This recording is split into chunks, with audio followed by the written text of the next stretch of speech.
Shalom Aleichem, meu irmão e minha irmã, como vão vocês? Que Hashem vos abençoe em nome de Yeshua. Hoje vamos falar sobre a Parashá Shemot, o início do livro conhecido como Êxodo. O título da Parashá significa nomes, e ela vai de Êxodo 1.1 a Êxodo 6.1. E uma coisa interessante aqui, amados, é que essa terminologia, nomes, é por causa dos nomes dos filhos de Israel que serão citados no início da Parashá. Mas qual é a relação entre esses nomes e o que vai acontecer lá para frente? Eu vou contar para você. A primeira coisa que a gente precisa aprender agora é a palavra Shem, que significa nome. Ela não significa só nome. Ela fala sobre o caráter, sobre a fama de alguém. No nome fica conhecida a história da pessoa ou profetizada a história dessa pessoa. Então, aí a gente vai começar a entender o seguinte, que os nomes que serão colocados ali no início da Parashá, eles vão mostrar para a gente o quê? Quem foram aquelas pessoas que entraram em Mitzraim, entraram no Egito. Nós vamos falar sobre o caráter, a fama deles, o bom nome que eles tiveram e as atitudes que os levaram a irem para Mitzraim, para o Egito. E essa é uma coisa também muito interessante, porque quando a gente fala disso, nós estamos falando de um nome que espelha caráter de alguém. Então, a gente tem uma coisa interessante aqui nesse primeiro versículo do livro de Êxodo, do livro de Shemot, que ele começa assim, Velet Shemot Bnei Israel Habaim. Isso é um acróstico que vai formar a palavra Shivia em hebraico, que significa cativeiro. Então o livro de Êxodo, ele vai contar para mim e para você o que aconteceu no cativeiro e depois ele vai falar da libertação do cativeiro. Então esse livro, ele é muito interessante porque ele vai nos mostrar duas facetas de um povo. Nós vamos ver Israel cativo. Aqueles homens famosos, aqueles homens de um bom caráter que vieram para Mitzraim, para o Egito, não porque eles quiseram, mas porque havia uma necessidade disso acontecer. Aqueles homens depois tiveram os seus descendentes, que depois de muito tempo se tornaram escravos do país que eles abençoaram. Veja só que coisa horrível. Lembrando que Yosef foi aquele que o Eterno levantou para salvar o Egito e as nações circunvizinhas da fome. E Yosef, então, traz a sua família para o Egito, e esse mesmo Egito que foi salvo por Yosef e pelos judeus, agora os escraviza. Que coisa antagônica. Como é que a gente consegue entender isso? Na realidade, a gente não consegue dimensionar o que aconteceu. Porque o povo de Israel precisou se tornar escravo para que eles pudessem, então, desejar saírem do Egito. Isso porque eles ficaram num lugar muito bom, que estava tudo muito tranquilo. De repente o Eterno diz assim, ei, está na hora de sair, está na hora de ir embora daqui. Mas eles, por vontade própria, não quiseram. Aí a soberania do Hakadosh Baruch Hu entra em cena. Se você não vai por bem, você vai por mal. Tem uma frase que nós costumamos dizer: se não é por amor, é pela dor. E foi justamente isso que aconteceu. Então, é uma coisa tão extraordinária, nós vemos a ação do Eterno aqui, porque enquanto eles estavam no Egito, o objetivo do Eterno era fazer com que somente eles entrassem no Egito e não o Egito entrasse neles. Mas ali, irmãos, nós tivemos alguns judeus que já estavam participando, inclusive, das coisas ligadas ao governo do Egito. Então, pessoas começaram a já se assimilar e dizer: não, está muito bom ficar aqui, esse lugar é excelente. E quantas vezes nós estamos num lugar e o Senhor quer nos remover dali para dar algo melhor para a gente, mas nós dizemos assim: não, eu não vou sair porque está muito bom, a minha situação está cômoda aqui, para que eu vou sair? Então, uma das coisas que o Eterno precisa fazer é quebrar os vínculos com Mitzraim, com o Egito. Até porque essa palavra, Mitzraim, significa lugar apertado, lugar estreito. E eu acho que ninguém gosta de ficar apertado, ficar oprimido em qualquer lugar. E uma coisa interessante que aconteceu com o povo de Israel foi que eles continuaram sendo tzadikim, homens justos. Eles se casavam com mulheres judias, não egípcias. Eles estavam se casando entre si para perpetuarem a pureza do povo de Israel e também para que eles pudessem manter viva a tradição que eles haviam recebido lá do seu patriarca Yaakov. Então, por isso, foi feito todo esse projeto do Eterno para que o povo de Israel pudesse, então, permanecer com as suas raízes intactas, mesmo estando no Egito. É interessante que esse livro ele fala para a gente que desceram 70 almas para o Egito. O número 70 ele é muito significativo dentro da tradição judaica, porque num primeiro momento ele fala de todas as nações que existiam no mundo naquela época, que eram 70. Isso prefigura algo sensacional. É como se a Torá estivesse dizendo: todas as nações desceram para o Egito, mas um dia eles vão se multiplicar e vão sair de lá e vão ser libertos do cativeiro dos egípcios. Isso tem uma conotação profética, digamos assim, messiânica muito forte, porque mostra para mim e para você que nós saímos do sistema de Mitzraim, do Egito, nós somos libertos daquilo. Hoje nós vivemos uma vida com Yeshua, não mais debaixo do cativeiro do Egito. Obviamente que eu estou falando de uma forma figurada, mas o desejo do coração do Eterno, que nos enviou Yeshua, é que todo o mundo seja liberto. Aí eu vou te fazer uma pergunta. Todas as nações do mundo serão libertas e seguirão a Yeshua? A resposta é fácil: não. E por que não? Porque cada um vai fazer a sua escolha. Tem gente que vai querer.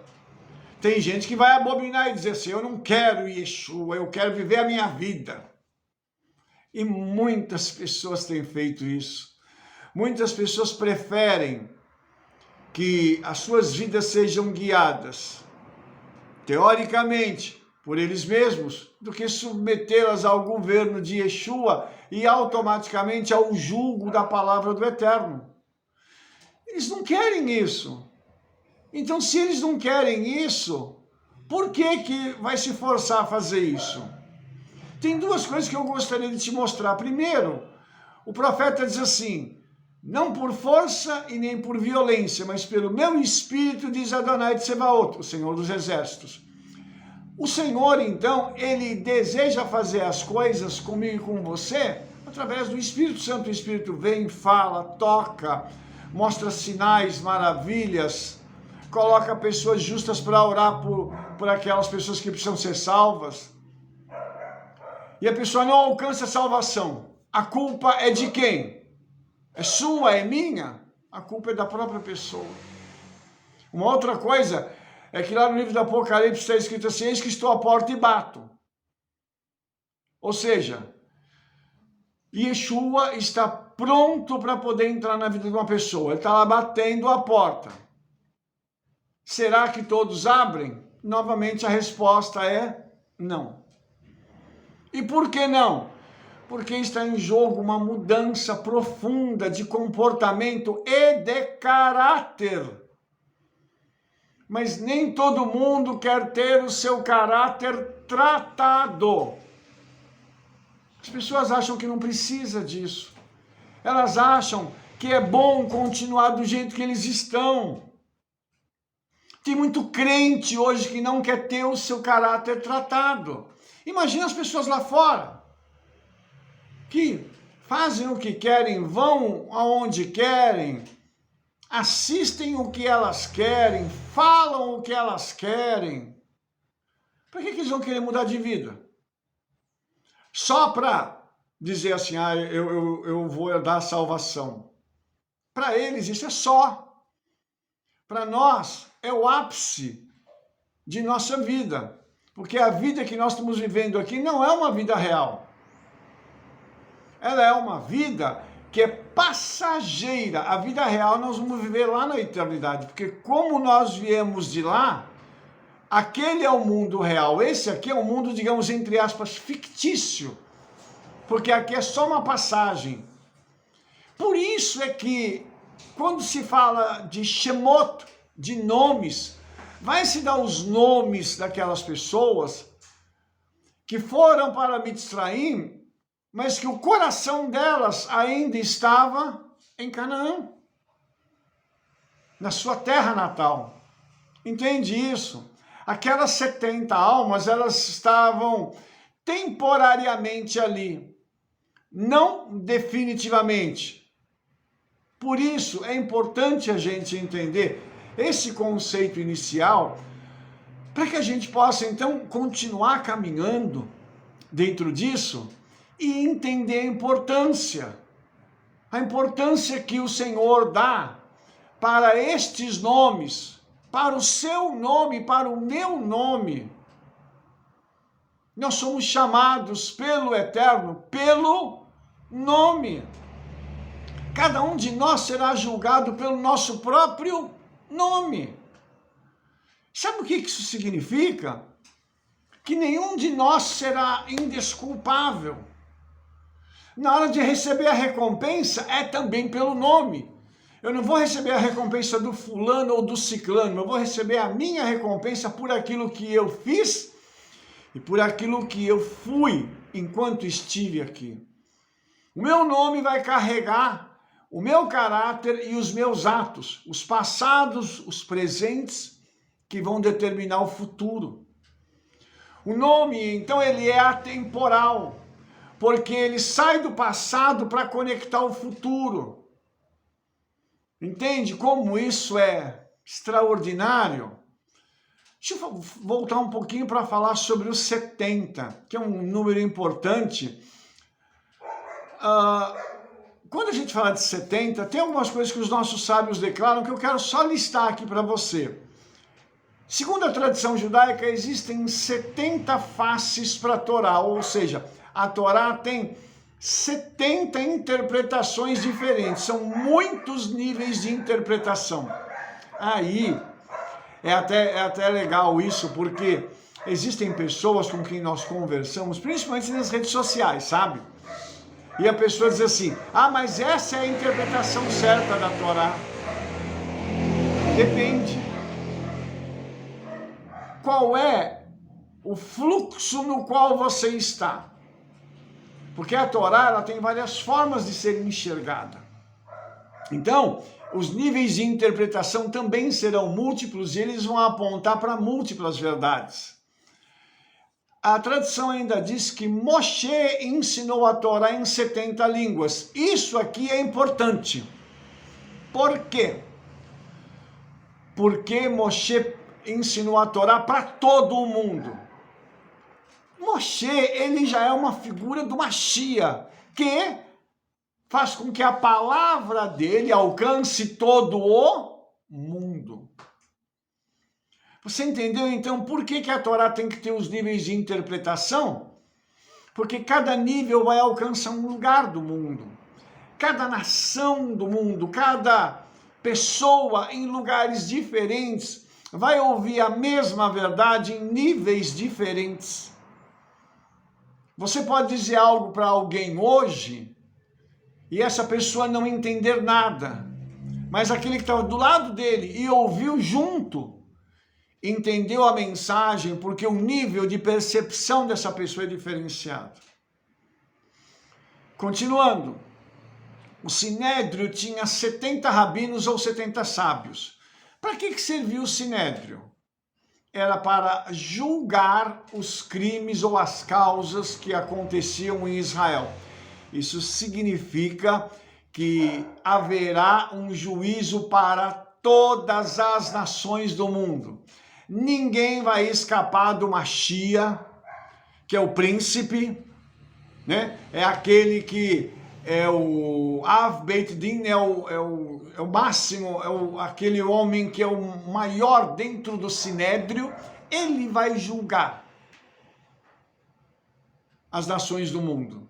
E isso aqui é uma coisa muito interessante, porque, mais uma vez, nós estamos vendo que o Senhor, ele dá oportunidades a todos para que as pessoas possam se arrepender, mudar de vida, para que elas possam obedecer e fazer o que for necessário para que a vida delas esteja em linha com a palavra do Eterno. E aí, novamente, eu faço a pergunta: todo mundo faz isso? De novo, a resposta é não. Por quê? Porque tem gente que não quer obedecer. E aí depois ela vai ser julgada em qualquer lugar do mundo, a qualquer hora. E em qualquer tempo, essas pessoas serão julgadas. Misericórdia. Uma outra coisa que a tradição fala, que as leis da natureza são 70, ou seja, as leis da natureza elas vão atingir todo o mundo. Aquelas leis que foram instituídas pelo Criador, para que o homem pudesse respeitá-las. E respeitando-as, ele teria um equilíbrio e faria com que permanecesse uma harmonia entre a natureza e o homem. Isso, então, mostra para a gente que o Eterno deixou tudo certinho. Se o homem viola uma lei da natureza, ele quebra esse frágil equilíbrio. E aí aquela lei da natureza se volta contra ele. Olha só que coisa espetacular. Aí a natureza age como um juiz que vai julgar aquela pessoa. Olha que coisa linda. O Eterno então instituiu isso para o nosso bem. Se eu e você vivermos de acordo com essas leis, o mal não vai nos alcançar através da natureza. Mas se nós quebrarmos essas leis, certamente nós sofreremos sanções, punições, por quebrarmos uma lei que foi instituída pelo Eterno. Entendeu isso? Uma outra coisa, a palavra Yaim, ela tem o seu valor numérico 70. O que significa Yaim em hebraico? Vinho. Então, o vinho, ele foi dado para todas as nações do mundo. O vinho, ele é símbolo de duas coisas. A primeira, aliança no sangue do Mashiach. E segunda, alegria. Ou seja, o Eterno deu para todo o mundo a condição de ter uma aliança com o Mashiach através do seu sangue e, consequentemente, desfrutar da alegria. Olha que coisa gostosa. Aí a gente vai vendo o seguinte: quando nós fazemos o Kiddush no Shabat, no Kabbalat Shabat, a entrada do Shabat, com o pão e com o vinho simboliza o quê? Essa aliança e essa alegria, ou seja, a cada Shabat nós renovamos, restauramos esta aliança com alegria. Não é uma coisa forçada, eu tenho que fazer, eu não quero, mas eu vou fazer. Não! O Shabat para nós é uma bênção. O Shabat para nós é um tempo assim de gozo. Alegria é pouco, nós temos aquela coisa assim, sasson vesimha, a alegria interna e a externa. Então a gente tem aquela coisa assim boa que a gente consegue externar, porque o nosso eu interior, ele está feliz por termos essa conexão com o Yeshua e podermos no Shabat manifestar isso comendo pão e bebendo o vinho. Então é muito legal isso foi dado para todas as nações. Desfrutar disso é uma outra questão, mas é como se fosse um cheque em branco que o Senhor deu para cada um de nós, para cada nação do mundo, para que essa nação pudesse então desfrutar de tudo isso. Ok? Uma outra coisa, a palavra sod tem valor numérico de 70. Sod em hebraico é segredo.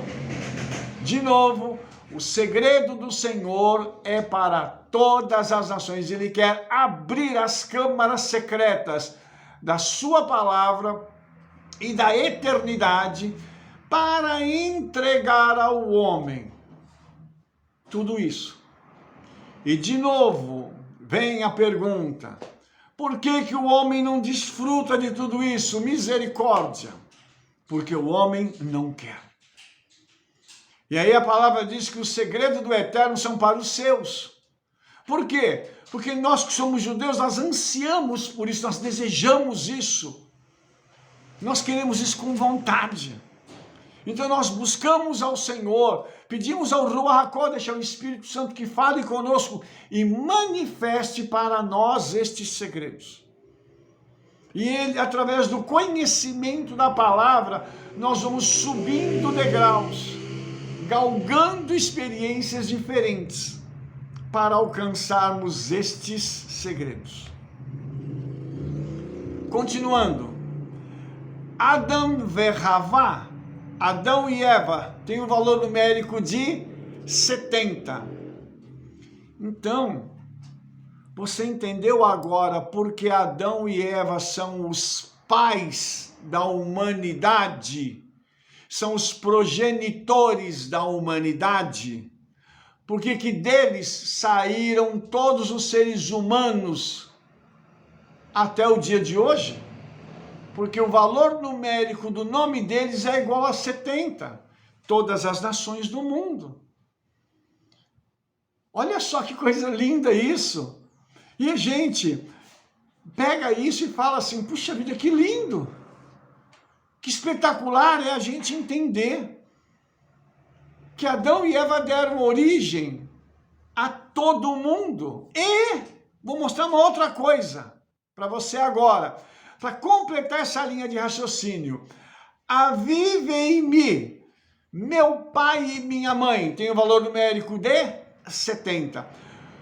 Quando eu reconheço a veracidade, a verdade da palavra do Eterno, eu olho para esses dois seres, Adão e Eva, e digo, foram os meus pais. Ele foi meu pai, ela foi minha mãe. Eu reconheço então essa minha conexão com todas as nações do mundo. Ou seja, quando nós tomamos o DNA de todos os homens e mulheres do mundo, nós vamos reconhecer uma coisa. Lá na raiz, quando a gente faz o retorno, nós vamos voltar para dois seres humanos, que foram aqueles que iniciaram todo esse processo de criação e de expansão da humanidade, tendo os filhos, Adão e Eva. Tudo isso dentro do número 70. Para você ter uma ideia de como a tradição judaica é rica, para mostrar para mim e para você todas essas conexões, todos esses caminhos que no final das contas remontam ao início. Por isso é importante nós termos esse conhecimento, e o livro de Shemot, ele vai começar a abrir isso para gente, mostrando que aquelas 70 almas que desceram a Mitzraim, ao Egito, são as almas daqueles que voltam para Adão e Rava, ou seja, eles são o princípio de todas as coisas, ok?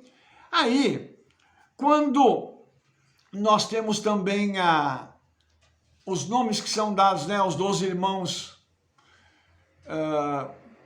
da Torá, os 12 filhos de Jacó, a gente sabe que eles morreram no Egito. E quando está escrito assim, estes são os nomes, tá? Os nomes dos filhos de Israel, a Torá fala assim, que quando nós estamos na Galut, ou seja, no exílio, nós sempre estamos entre estranhos e somos estranhos para eles. Isso é muito importante, porque quando nós estamos em casa, nos relacionando com nossa família, nós não somos estranhos uns aos outros. Então, quem é o nosso povo? É Israel. Os nossos irmãos, os judeus. Fora disso, são os estranhos, com quem nós nos relacionamos, estamos vivendo no mesmo mundo, porém não são nossa família, porque nós estamos hoje na Galut, no exílio. Nós estamos finalizando a 4ª Galut. Então, nós estamos num momento histórico da nossa vida que é muito importante. Porque nós estamos para terminar um período, que ele é um período não só histórico, como profético, que vai transicionar 2 etapas muito importantes da história de Israel. Então, por isso é importante a gente entender tudo isso e a gente caminhar dentro dessa perspectiva para que nós possamos também tomar isso como ensinamento e para que nós possamos nos relacionar com as pessoas lá fora e com os nossos irmãos da mesma forma, tentando trazer os de lá para cá e tentando não perder os daqui para lá, ok? Então a gente precisa fazer isso da melhor forma possível, misericórdia, para a gente não perder nada, ok? Então, tudo isso, irmãos, está contido aqui nesses primeiros versículos do livro de Shemot, que falam isso para a gente, sobre todas essas etapas que vêm desde a criação até a consumação dos séculos. E, mudando um pouquinho de assunto, uma coisa interessante que aconteceu com os filhos de Israel. Está aqui em Êxodo 1:7, diz assim: e os filhos de Israel frutificaram e aumentaram muito, e multiplicaram-se, e foram fortalecidos grandemente, de maneira que a terra se encheu deles. Puxa vida! Por que isso aqui aconteceu? Porque isso foi cumprimento da promessa que Hashem fez para Abraham.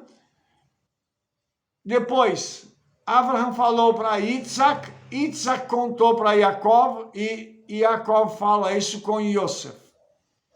Há uma promessa de multiplicação. Aqui, a promessa já começou a se cumprir. Então você imagina, de 70 almas vão sair aproximadamente do Egito 2,5 milhões. Ou seja, a multiplicação foi forte. Por isso, nós precisamos entender, e eu falei isso nos vídeos passados, sobre Efraim, sobre essa nossa identidade de termos a multiplicação dentro de nós. Então, a promessa de Hashem está cumprindo-se aqui nesse verso 7, dizendo o seguinte: eles estão se multiplicando. Então, quando o faraó vê isso, ele diz assim: nós temos que fazer alguma coisa, porque esse povo está começando a ficar perigoso.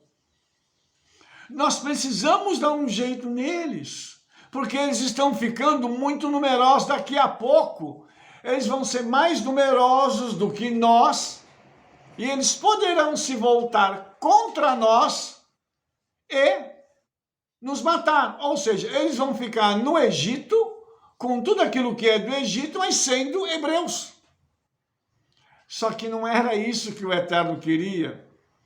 Mas veja a preocupação que eles têm. Então, eles vão começar a ter ideias para fazer isso. Uma das ideias é que eles vão querer que as mulheres judias não tenham mais filhos, tá? Ou se tiverem, o menino seria sacrificado e a menina continua vivendo. E por que o menino tem que morrer? Aí a gente vai descobrir uma coisa. O nome das pessoas que desceram ao Egito são o nome dos homens, dos sacerdotes, os pais de família, que dão a linhagem, ok? Então, se você pegar a Bíblia, a linhagem ela é patrilinear, ou seja, vem do pai. A linhagem do Mashiach vem do pai. Se mata o pai aqui, vai matar quem? O Mashiach lá na frente. Então, qual foi o plano de Faraó? O plano do diabo era matar a descendência que poderia gerar o Mashiach. Então, Satanás, ele sabe do que pode acontecer no futuro. Ele não sabe de tudo, irmãos. Mas ele tem um vislumbre do mundo espiritual. Ele fica muito atento a tudo isso, porque ele vive no mundo espiritual. Nós não, nós estamos aqui nesse mundo físico, às vezes muito distraídos das coisas que estão acontecendo. E nós não estamos nem aí para nada. Nós não estamos conectados muitas vezes nem com aquilo que nós estamos fazendo, quanto mais com o eterno. Então é necessário que nós tenhamos essa conexão para a gente não perder isso aqui, tá? Não perder esse momento que nós estamos vivendo e não perder esse mover do que está para acontecer. Entendeu? Então, nós precisamos fazer isso aqui de uma forma muito clara. E aí, quando a gente vê esse plano de Faraó para que ele pudesse matar os meninos judeus, aí a gente vê como o Eterno guarda a nação de Israel. Alguns meninos foram mortos e tal, mas teve um de uma família da tribo de Levi que foi preservado. E depois ele foi levado para o rio, onde ele foi colocado ali numa cestinha betumada, ou seja, para ficar impermeabilizada. E aí, irmãos, vocês entendem mais da história do que eu, conhecem mais a história do que eu. Esse menino ele é encontrado pela filha de Faraó. E ela olha e ela fala assim: esse é um menino dos hebreus. E aí ela olha para aquela criança e ama aquela criança. E aí aparece Miriam. Ela ficou olhando de longe, apareceu e falou assim: escuta, não quer fazer uma coisa? Você não quer que eu arrume alguém para cuidar dele para você? Ele é teu filho, mas alguém vai cuidar até ele ficar crescidinho e poder ir para a casa de Faraó.